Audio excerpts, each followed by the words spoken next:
Question pour un champion change une règle cruciale. Depuis 2016, Samuel Etienne est aux manettes du jeu télévisé de France 3 qui enregistre des records d'audience depuis ces dernières semaines.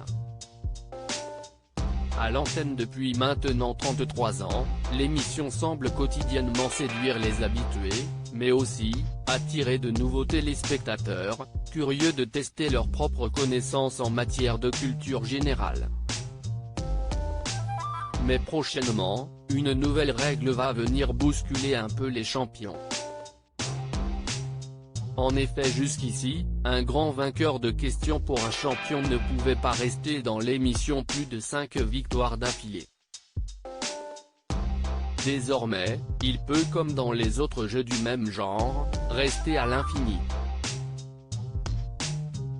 À une petite exception près.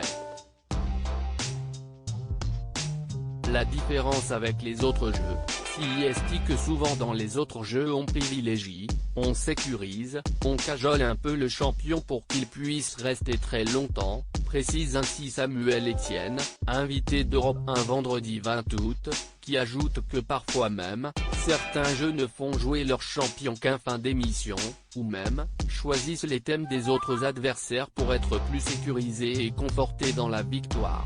Un petit tacle à peine masqué de la part de l'animateur, bien déterminé à ne favoriser personne dans Question pour un champion, sinon seulement ceux qui se révèlent être des joueurs très calés sur tous les sujets imposés.